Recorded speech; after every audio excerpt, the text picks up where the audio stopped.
اس کو اپنے دامن میں پناہ دیجئے، کچھ بھی نہیں. لوگ یقین کیجئے، لوگ صرف مسکراہٹ مانگتے ہیں آپ سے. حضور کے پاس ایک شخص آیا، آقا علیہ السلام کو آگے کہنے لگا، حضور نے فرمایا صدقہ کیا کریں. فرمانے لگا حضور میرے پاس تو کچھ نہیں ہے. حضور نے فرمایا کیا تم مسکرا بھی نہیں سکتے؟ آقا مسکرا سکتا. فرمایا مسکرا کے ملا کر یہ بھی صدقہ ہے.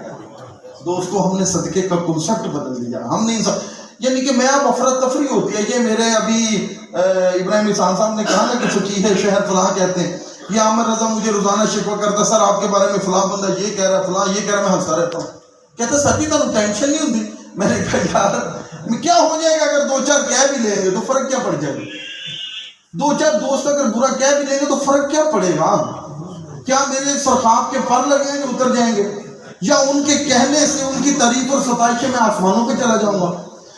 بندہ وہی ہے جو اپنے من کی مستی میں زندگی گزارتا ہے، نہ کسی کو نقصان دیتا ہے، فائدہ ہی ہے. سب کا بھلا، سب کی خیر. اس خیر لٹریچر چاند پہ تھوکنے سے کبھی نہیں آپ اللہ آپ کو سلامت رکھیں.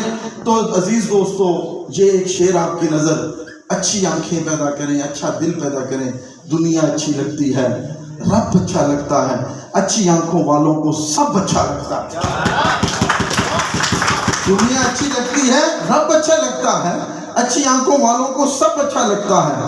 اور اپنے آپ کو پہچانیے، ہماری حیثیت ہے کیا؟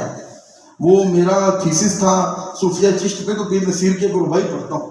کہتے ہیں اتنا نہ آکڑ نہ اتنے جذبات میں رہ.